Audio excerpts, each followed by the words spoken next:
Hello, welcome to the video notes for lesson 14-9, constructing two-way frequency tables. This begins on page 31 in your notes packet. Here we go. I can construct a two-way frequency table. This is actually pretty easy to do, but there'll be some interesting problems and examples we're going to look at. So, let's get started. A two-way table shows bivariate categorical data for a population. Remember, bivariate means two-variable categorical data for a population. A two-way frequency table, displays the counts of the data in each group. So, looking at this table, we see watch game, fan of team. So this might be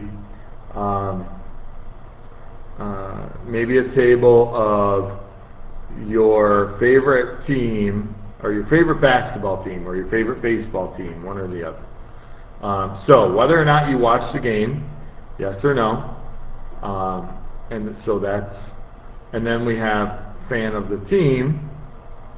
Are you a fan of the team?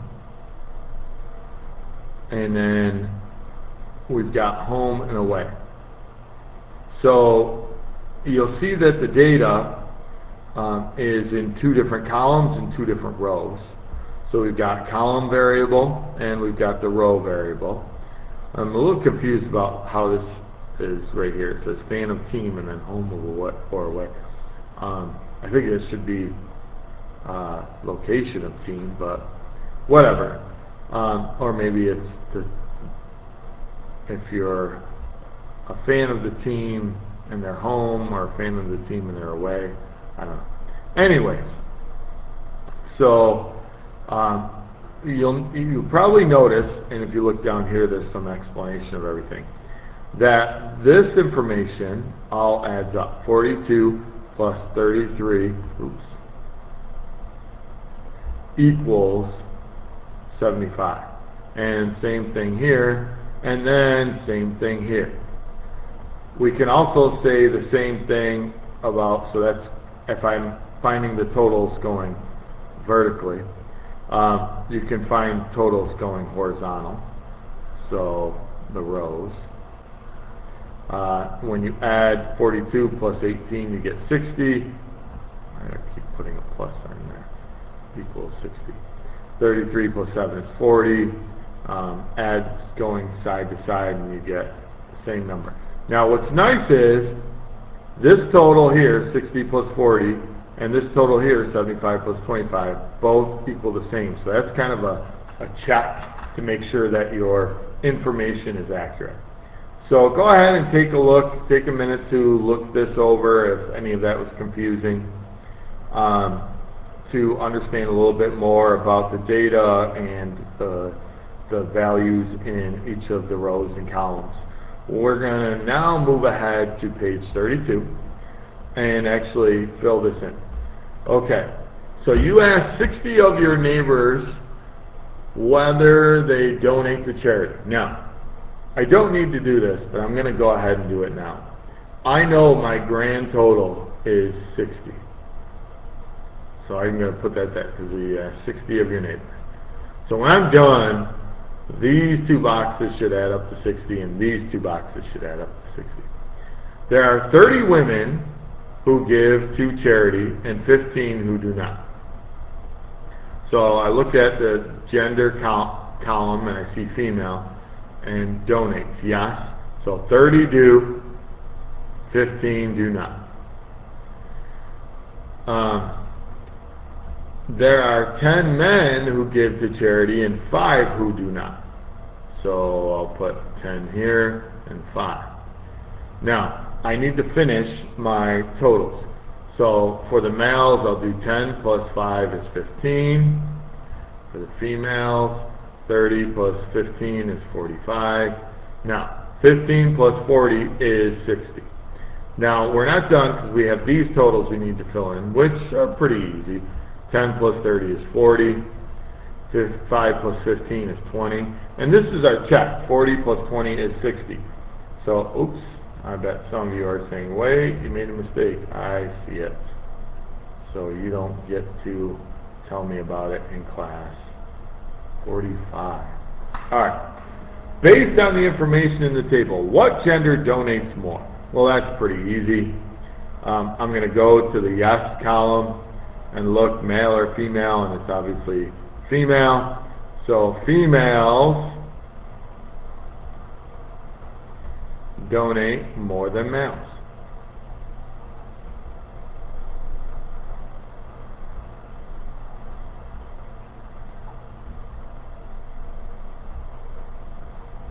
Because 30 is greater than 10. Okay, so that was pretty simple. Now we're going to take a look at an interesting type of example and problem to do together. Okay, a survey was taken at a university. Students responded to the statement, the school needs a new student senate. Complete the two-way frequency table.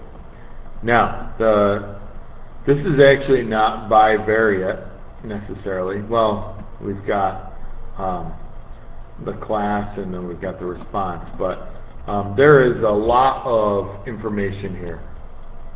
So, let's go ahead and fill in whatever we can. And it's kind of hard. You've got to remember, though, these totals here at the end tell you what everything should add up that goes along with it.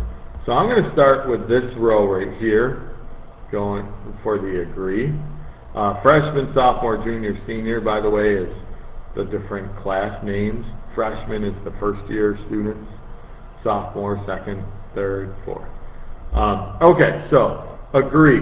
So freshman we don't know, but we do know that freshman plus sophomore plus junior plus senior equals 1,200.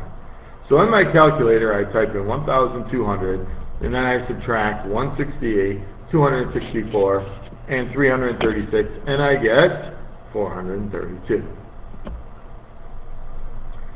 Now, because I know how many freshmen agree, how many disagree, and how many have no opinion, I can take the total for all of this.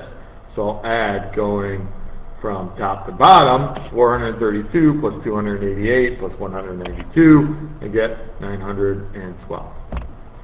Okay, pretty simple. So now that I've got some of this, I look to see what else I can do. Well, I can't find this total because I'm still missing this space. I can't find the grand total yet. So I still have some more spots I can fill in. Look at, how about this right here? 336, 144 plus something else equals 600. So I do 600, type that in my calculator, minus 336 minus 144, and I get 120. Now I can check this right here by adding 192, 120, 24, and 96, and it should equal 432, and it does. Okay, still need to fill in some more of these other empty spaces. I'll just keep going in order. So since this is the only space I'm missing under the juniors, I'll do 504 minus 24 minus 264, and I get 216. And then I'll add all of these, and I get 384.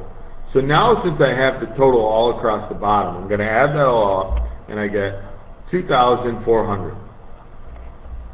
Now as a check, I'm going to go ahead and add everything across from the disagree, 288 plus 144 plus 216 plus 120, and I get 768. Now to that I add 432 and 1,200, and it checks. So there's a total of 2,400 students surveyed, and these are all the results. Based on the information in the table, do the students think the university needs a new student center? How do you know? And the answer is, I believe, yes. Because 1,200 students agree, and only 768 students disagree. Now we can't really count the students with no opinion in this because it's neither yes or no. So basically, since 1,200 is more than 768, that means more students agree that the school needs, that's the statement, needs a new student center. Now that's also important to pay attention to, because sometimes they like to trick you and say the statement is the school does not need a new student center, and you might be assuming that agree means that they do need one. So be careful. Alright, so there's some more practice for you on the next couple of pages. I want you to try it on your own. Some of it you might have some trouble with. There are no answer keys, so you've got to do the best you can. Well, you know what? I'm going to go ahead and help you get started with the next one. And we will then take it from there. You and a friend survey people whether they recycle and if curbside pickup is available in their community. Construct a single two-way frequency table to show all the results of both surveys. So you've got to add these results together. So when you count the tick marks here, every time it looks like this, remember that counts as a 5.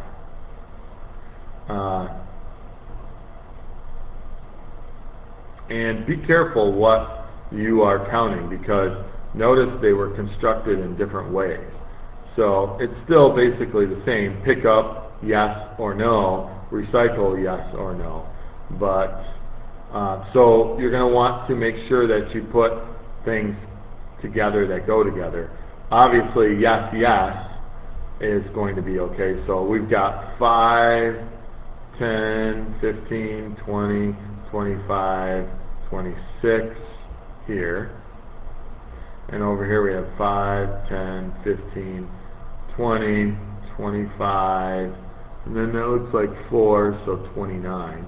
So 26 plus 29 is 55. So I'm going to let you finish the rest of this on your own.